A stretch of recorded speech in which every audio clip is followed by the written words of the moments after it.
Como nós lemos, juramentos, eles fazem parte da nossa vida cotidiana.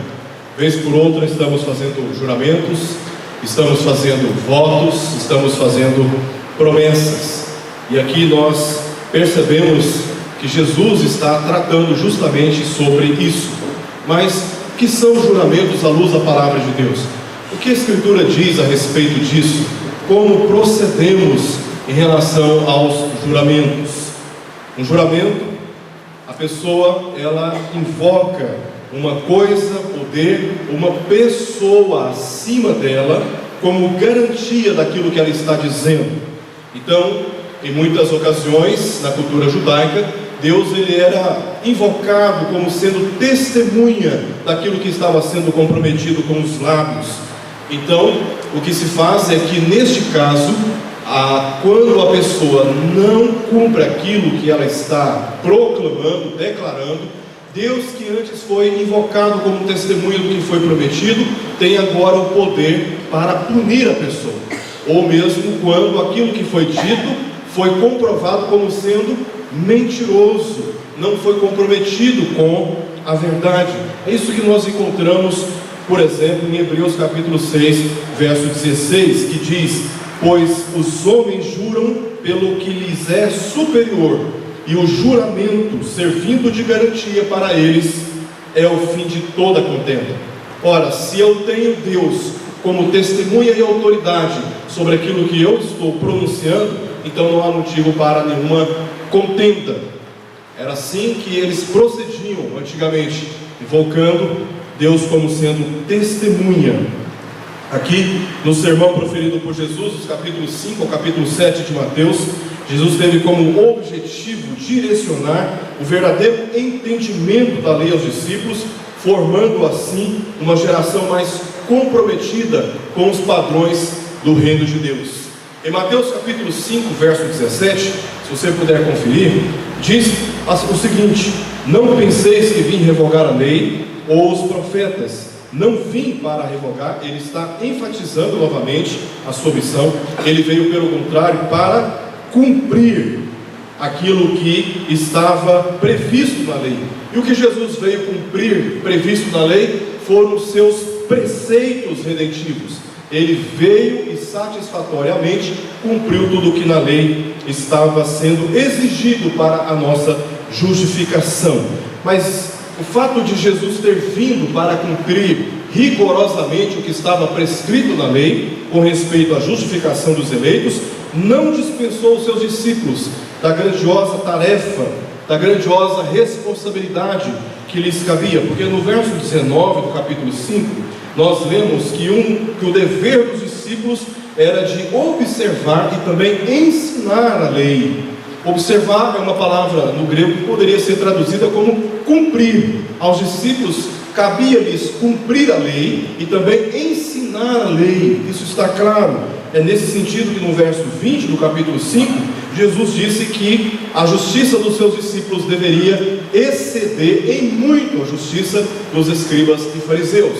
E aí precisamos perguntar: como podemos cumprir a lei? Em que sentido podemos cumprir a lei? Então Jesus faz uma exposição de 5 temas para exemplificar como o cristão deve cumprir o princípio da lei, não observando a justiça dos escribas e fariseus, que se concentravam e se limitavam aos aspectos externos da obediência, quando as suas ações não estavam sendo acompanhadas pela fé, pela intenção, pela motivação correta nos corações. Por exemplo, quando Jesus diz no verso 21, aqui relembrando o preceito da lei que se encontra em Êxodo capítulo 20, verso 13, não matarás, Jesus está dizendo que o princípio dessa lei era não odiar o irmão e sempre procurar reconciliação com ele. Esse é o dever de todo cristão diante desse princípio da lei: não matarás. Os escribas e fariseus não estavam tirando a vida das pessoas, mas eles nos seus corações odiavam as pessoas. Enquanto do ponto de vista externo eles estavam cumprindo a lei e não tirando a vida dos outros, eles estavam ao mesmo tempo sendo negligentes diante da mesma lei, quando eles reservavam ódio nos seus corações e não buscavam a reconciliação. Aí nós temos no verso 27 outro preceito da lei, que diz: não adulterarás. Eles não estavam adulterando, não estavam sendo infiéis para com o pacto matrimonial, mas eles olhavam com intenções impuras nos seus corações para outras mulheres. O que Jesus está dizendo, que o princípio dessa lei, não adulterarás, não se limitava apenas ao aspecto da infidelidade física fora do casamento, mas também com aspectos que envolvem intenções do próprio coração, contra as quais todo cristão deve observar e também ensinar. E aqui no nosso texto, Jesus está relembrando um preceito da lei, o 9º mandamento, lá que se encontra em Êxodo capítulo 20, verso 16: não jurarás falso. Qual é o princípio dessa lei? Que nunca deveríamos prometer algo que não somos capazes de cumprir, que nunca deveria sair da nossa boca nenhuma palavra comprometida com a mentira, e sim, sempre comprometida com a verdade. Esse é o princípio da lei que Jesus está comunicando aqui. Nós percebemos que Jesus está ampliando o princípio moral da lei aos seus discípulos, demonstrando que o caminho para o reino de Deus exige mudanças no coração, e não apenas na aparência de uma religiosidade e de fidelidade externas. Essa religiosidade deve ser resultado da fé, da misericórdia e da justiça na presença de Deus.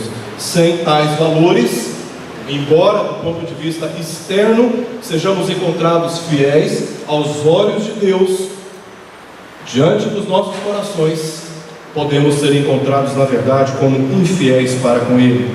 Nosso objetivo aqui será demonstrar exatamente isso, instruindo o dever de todos nós de sempre falarmos a verdade uns aos outros. Eu estou dividindo aqui esta passagem para facilitar a nossa compreensão em apenas 3 sessões. A primeira, no verso 33, Jesus faz uma declaração da lei. Depois, nos versos 34, verso 36, ele explica o princípio da lei, e no verso 37 ele aplica esse mesmo princípio do 9º mandamento, que se encontra no decálogo mosaico. Essa é a estrutura que Jesus usa para exemplificar esses 5 temas que nós temos aqui, desde o verso 21 até o verso 48 do capítulo 5. Vamos observar cada uma então destas sessões que nós temos aqui. A primeira, no verso 33, que diz o seguinte: também ouvistes que foi dito aos antigos. Aqui certamente Jesus está se referindo a Moisés, que recebeu esta instrução da parte de Deus, mas provavelmente esta é uma referência aos rabinos do período interbíblico, Shammai e Hillel, que foram grandes intérpretes da lei nesse período. E eles aqui, como intérpretes da lei, eles anunciaram aquilo que com fidelidade se encontrava na lei. A lei dizia o seguinte: não jurarás falso. Isso está em sintonia com aquilo que nós encontramos diretamente no decálogo mosaico. Mas o esforço desses intérpretes da lei, nesse esforço, eles associaram também 2 preceitos que estavam presentes ali também no decálogo. Quando eles dizem aí, quando Jesus diz: olha, vocês ouviram o que foi dito aos antigos, não jurarás falso. Aí nós temos uma outra sentença: mas cumprirás rigorosamente para com o Senhor os teus juramentos. Eles associaram ao 9º mandamento outros 2 preceitos presentes no decálogo. O primeiro se encontra em Números 30, verso 2, que diz o seguinte: quando um homem fizer voto ao Senhor, ou juramento para obrigar-se a alguma abstinência, não violará a sua palavra, segundo tudo o que prometeu, fará. Isso está em Números. Também Deuteronômio 23, verso 21. Quando fizeres algum voto ao Senhor, teu Deus, não tardarás em cumpri-lo, porque o Senhor, teu Deus, certamente requererá de ti, e em ti haverá pecado. Então eles fizeram algo muito positivo, juntamente com o preceito, não jurarás falso. Eles associaram o dever de todo judeu de cumprir aquilo que eles haviam prometido, e assim não seria encontrado neles nenhum pecado. Quanto a isso, é indiscutível o dever de cumprir os votos, como nós lemos em Eclesiastes, capítulo 5, versos 2 ao verso 5, que diz o seguinte: não te precipites com a tua boca, nem o teu coração se apresse a pronunciar palavra alguma diante de Deus, porque Deus está nos céus, e tu na terra. Portanto, sejam poucas as tuas palavras, porque dos muitos trabalhos vêm os sonhos, e do muito falar, palavras nécias, levianas. Quando a Deus fizeres algum voto, não tardes em cumpri-lo, porque não se agrada de tolos. Cumpre o voto que fazes. Melhor é que não votes do que votes e não cumpres. Então é claro que Jesus, ele não veio revogar esse princípio da lei, ele não veio anular, ele não veio destruir o preceito da lei, ele veio para cumprir e ensinar os seus discípulos também este princípio, para que na observância deles, eles também pudessem ensinar. Só que na maliciosa interpretação dos escribas e também dos fariseus, se o juramento fosse feito invocando a Deus como testemunha, teria que ser cumprido absolutamente, como o texto diz, rigorosamente. Era o que foi ensinado aos judeus, estando sujeitos às sanções da lei como mentirosos. Os fariseus, os escribas sabiam disso. O rigor da lei exigia exatamente a pena sobre aquele que fosse encontrado mentiroso ao pronunciar qualquer voto ou qualquer juramento invocando Deus como testemunha. Então, o que eles fizeram? Para escaparem da força dessa lei, passaram a jurar pelo céu, pela terra, pela cidade de Jerusalém e também pela sua própria vida, pela sua própria cabeça. Porque em dado momento, se eles não cumprissem aquilo que eles tinham prometido, eles não tinham invocado a Deus como testemunha, e sim outros elementos por Deus inferiores, diante de Deus inferiores. E assim eles escapavam da força da lei e daquilo que nela estava previsto para aqueles que a desobedecessem ou que não cumprissem aquilo que tinha sido prometido. E é contra essa atitude dos fariseus que Jesus agora está censurando a má interpretação e ensinando aos seus discípulos a maneira correta de lidar com os juramentos e com os votos diante de Deus. Então, o princípio da lei que Jesus ensina se encontra nos versos 34 ao verso 36. Aqui, Jesus, como diz o texto, diz assim: eu, porém. Nós lemos o verso 33, nós percebemos que está tudo perfeito, tudo certinho, mas Jesus diz: eu, porém, porque ele está contrariando a malícia dos escribas e fariseus de escaparem da lei. E ele recomenda então no verso 34: de modo algum jureis. De modo algum jureis. Ele não revogou a lei, como nós já verificamos, no tocante ao 9º mandamento, mas ele conduziu os ouvintes ao verdadeiro princípio desta lei. O 9º mandamento foi dado com um significado mais amplo do que o que estava sendo interpretado pelos escribas e fariseus. Ele foi dado para conduzir o homem pela verdade, tornando-o verdadeiro.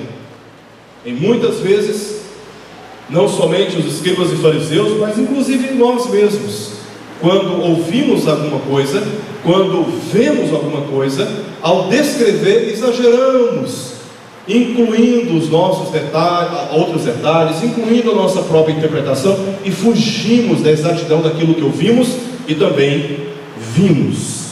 Também, muitas vezes, nós procedemos mal, contando mentira de maneira explícita.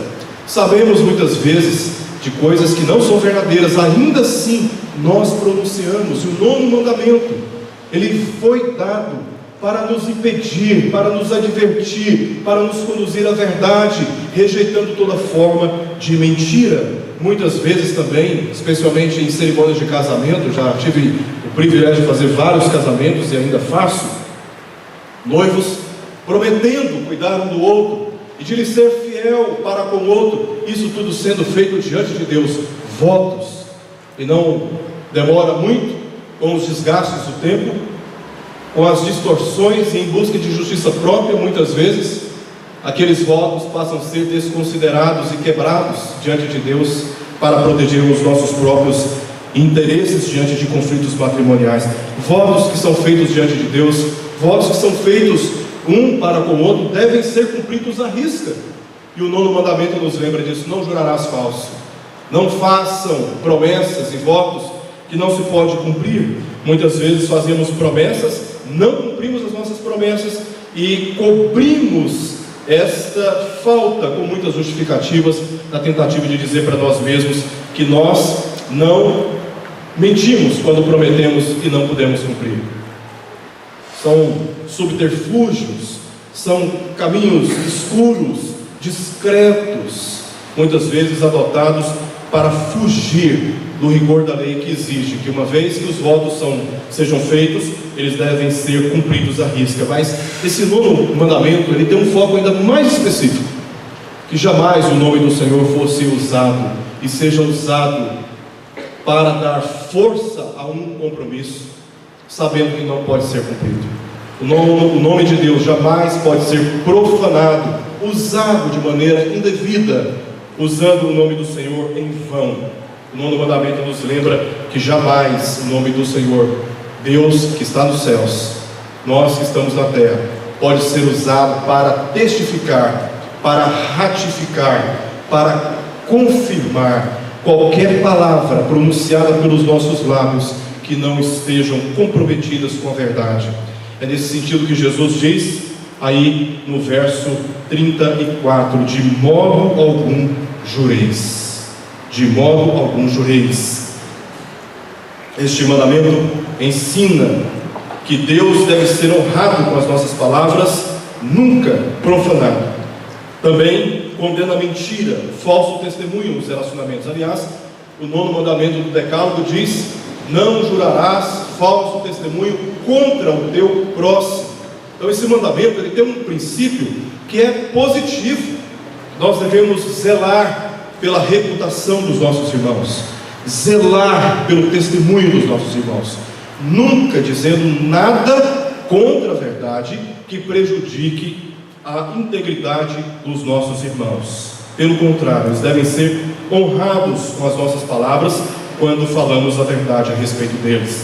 Jesus ensinou que a reputação de dizer a verdade deve ser tão impecável que os homens não tenham necessidade de confirmação da nossa palavra mediante juramento. Não precisa de juramento. Sejam comprometidos a tal ponto com a verdade que, uma vez que você der um testemunho, não seja necessário você reivindicar uma pessoa ou uma coisa para dizer que o que você está dizendo está em condição confiável. Seja a sua palavra sempre confiável, seja o seu procedimento sempre verdadeiro, sempre pautado pela verdade. E neste caso, não há necessidade de qualquer juramento. Em Tiago capítulo 5, verso 12, nós lemos o seguinte: acima de tudo, porém, meus irmãos, não jureis nem pelo céu, nem pela terra, nem por qualquer outro voto.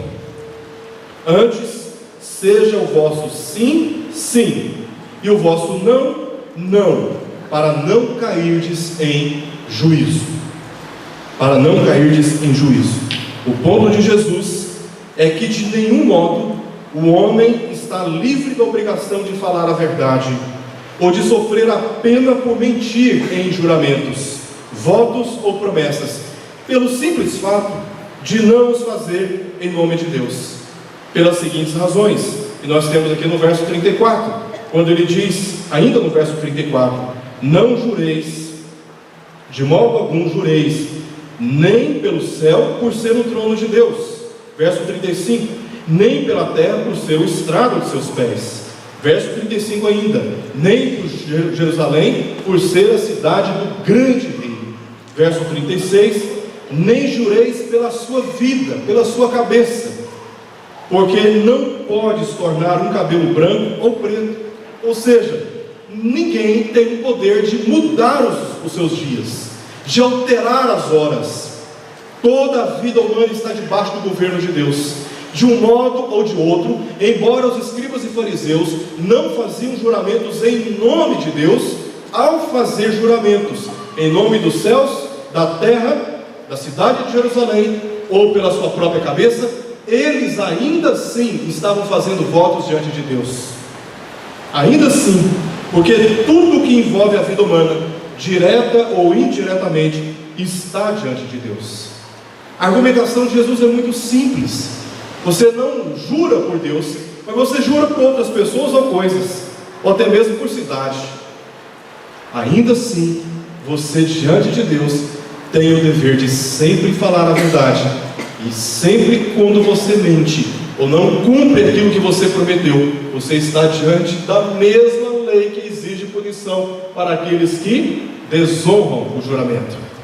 Essa é a argumentação de Jesus, que denuncia a atitude dos escribas e fariseus e nos ensina o princípio que, independente de falarmos ou usarmos o nome de Deus, nas nossas relações, tudo o que falamos deve ser comprometido com a verdade, porque Deus sonda os nossos corações, sonda os nossos pensamentos. Ele é sempre testemunha daquilo que se passa no interior dos nossos corações e dos nossos segredos. Ele vigia a todos nós, e não temos como fugir desta responsabilidade de sempre falarmos a verdade.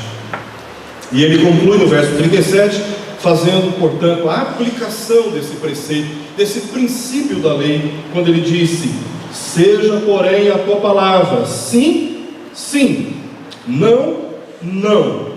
O que disto passar vem do maligno, vem do diabo. De fato, a pessoa deve tornar-se tão verdadeira, tão plenamente confiável, que suas palavras recebidas com confiança nunca sejam recebidas com confiança e nunca com desconfiança.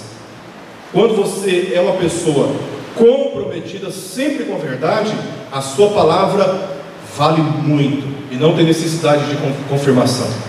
Pode ligar aí para minha mãe, pode ligar para o meu pai, pode ligar lá para o pastor da minha igreja, pergunta para ele se eu estou falando a verdade. Não preciso disso. Eu preciso confiar no que você está dizendo. E o que você está dizendo eu tenho para mim como verdade. E eu confio no que você está dizendo.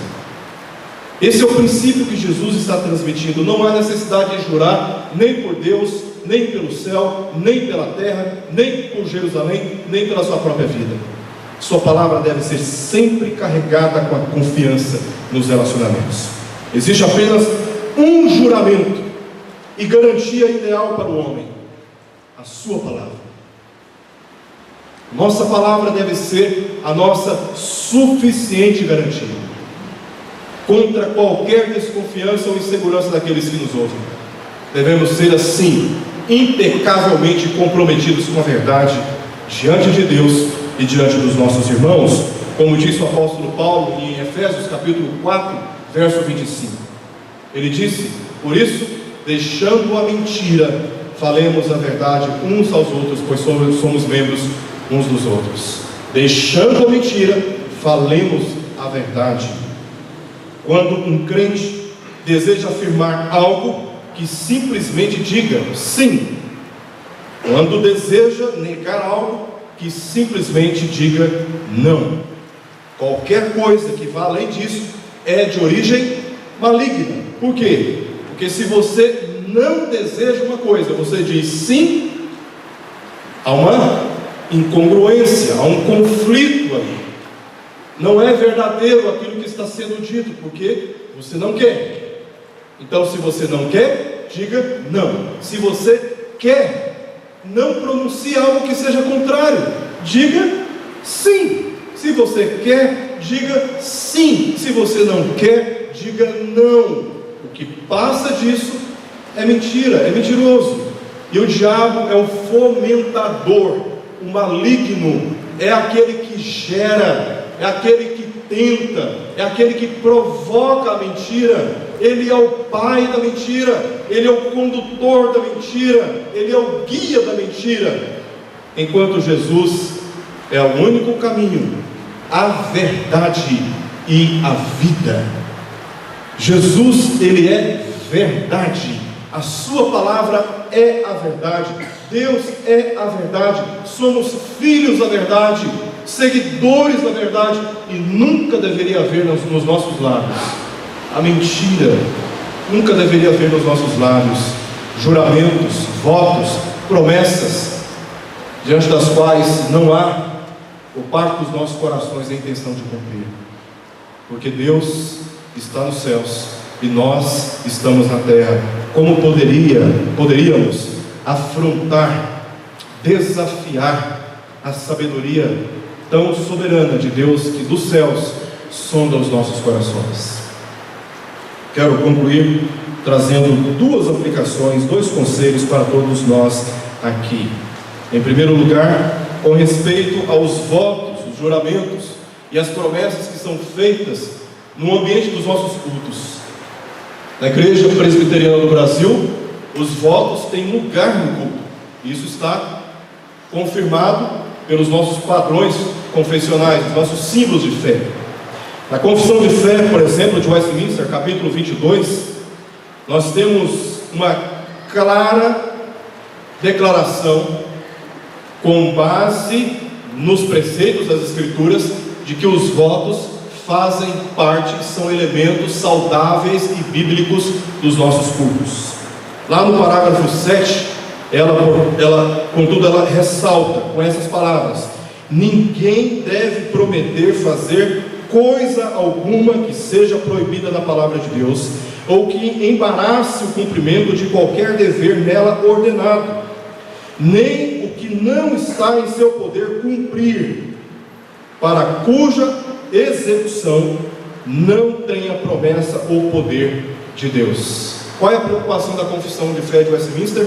Que, primeiro, é permitido fazermos juramentos, é bíblico fazermos votos e promessas, mas devemos ter muito cuidado ao abrir os nossos lábios diante de Deus que está nos céus, para fazermos qualquer um deles.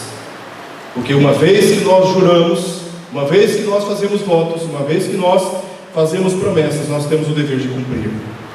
E isto é o testemunho daqueles que andam na verdade.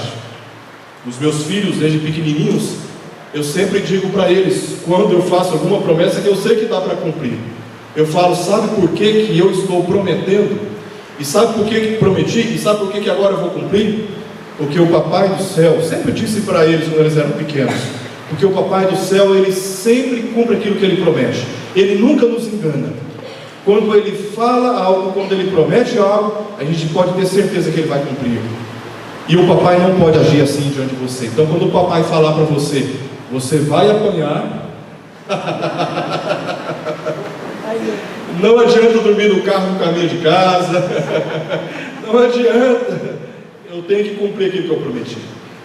Porque isso vai formando um conceito de autoridade da vida deles. Mas quando eu falo para eles assim: olha, papai esse mês vai dar mesada para vocês. Eu não fiz promessa de dar todos os meses, mas eu disse: olha, eu sempre que eu puder vou dar uma mesada para vocês. Então, se eu falar assim, eles me perguntam todos os meses: você vai dar mesada esse mês? Eu digo para eles: vou dar mesada para vocês. Então eu vou cumprir aquilo que eu prometi. E é bom lembrá-los: eu estou dando porque eu prometi, tenho compromisso, para que eles também aprendam desde cedo a cumprir aquilo que eles estão prometendo. Agora você imagina se eu faço uma promessa para eles absurda, que eu sei que eu não posso cumprir. A minha autoridade fica desmoralizada dentro de casa. E o pior, pelo meu testemunho, eles vão olhar para Deus com desconfiança. Sempre que abrimos os nossos lábios para fazermos alguma promessa, antes, como diz o autor de Eclesiastes, Salomão, não nos precipitemos em palavras, pensemos bem, porque depois que nós prometemos, temos o dever de cumprir. E vale lembrar aqui algumas ocasiões que fazemos promessas. Fazemos promessas em cerimônias de casamento, que mais que reuniões sociais, as nossas cerimônias de casamento, elas têm natureza de culto. Naquele momento, quem está se preparando para se casar e quem já se casou, nos lembremos deste preceito da Escritura: o pacto que for feito, o voto que for feito, o juramento que for feito, antes de ser para o noivo, ou antes de ter sido para o nosso noivo ou a nossa noiva, foi feito diante de Deus. e é feito sempre diante de Deus, e temos o dever de cumprir. Ah, pastor, mas meus sentimentos passaram, minhas emoções passaram, eu já não tenho mais aquele entusiasmo para abraçar, para beijar, eu já não sinto tanta saudade quando eu fico longe. Aí você fez um pacto, uma promessa, e é o seu dever agora cumprir. É o seu dever, é o seu compromisso agora. Você fez esse compromisso diante de Deus. Honre aquilo que você prometeu diante de Deus. Honre aquilo que você prometeu. Cumpra rigorosamente aquilo que você pronunciou com seus lábios. Seja fiel primeiramente para com Deus. Uma outra ocasião que nós também fazemos votos, juramentos ou promessas, como você quiser chamar, é na nossa pública profissão de fé. Aqueles que foram batizados na infância, eles têm a oportunidade, depois de terem sido conscientizados da palavra de Deus, e agora voluntariamente, de acordo com a sua consciência no Evangelho, eles vêm publicamente e fazem votos diante de Deus. Os pais fazem isso também quando eles trazem os seus filhos para serem batizados. Eles são inquiridos quanto à doutrina, e eles fazem votos de que educarão os seus filhos no caminho do Senhor, sendo não apenas professores dos seus filhos, mas também exemplos para os seus filhos dentro de casa, para que eles cresçam no caminho do Senhor, com a expectativa sincera de um dia se apresentar publicamente diante do povo de Deus, especialmente diante do Deus do povo, para proclamar o seu juramento de andar sempre nos caminhos do Senhor. Temos que cumprir essa promessa. Temos que honrar o Senhor com um voto que fizemos, um juramento que nós fizemos. Em último lugar, segunda aplicação que eu gostaria de trazer para todos nós aqui, a começar de mim, é que nunca seja encontrada nos nossos lábios nenhuma mentira. Que nunca nos nossos lábios seja encontrada mentira. Nunca, jamais. Que sejamos sempre comprometidos em falar a verdade uns para com os outros. Eu não vou dizer nem a começar dentro de casa, mas a começar no ambiente profissional. No ambiente profissional. Fale sempre a verdade para com o seu patrão. Fale sempre a verdade para com seus colegas. Fale sempre a verdade para com o seu professor. Fale sempre a verdade para os seus colegas de classe. Fale sempre a verdade para os seus pais. Nunca tente subestimar a inteligência da sua esposa ou do seu esposo, criando criativamente histórias que vão esconder as mentiras. Fale sempre a verdade. Seja sempre transparente nos seus compromissos, nas suas amizades, nos seus procedimentos. Seja sempre verdadeiro diante de Deus ao lhe prestar culto. Que haja sinceridade no coração, que haja fé no coração, que haja motivação sincera de agradar a Deus e não impressionar quem está do nosso lado direito ou esquerdo. Que haja verdadeira gratidão no coração, alegria, fé, confiança, ao separar parte da sua renda e dedicar, consagrar ao Senhor conforme o ensino das Escrituras. Faça sempre uso da fé, da misericórdia e da justiça em todo o seu procedimento, e que não haja nunca necessidade de jurar, seja por Deus, seja pelo céu, seja pela terra ou pela sua própria cabeça, porque Deus está no céu e nós estamos na terra, e quem somos nós para tentar enganar o Senhor com os nossos lábios? Que a verdade seja sempre luz para os meus caminhos e para os seus caminhos, e que assim sejamos santificados e o nome do Senhor glorificado. Oremos.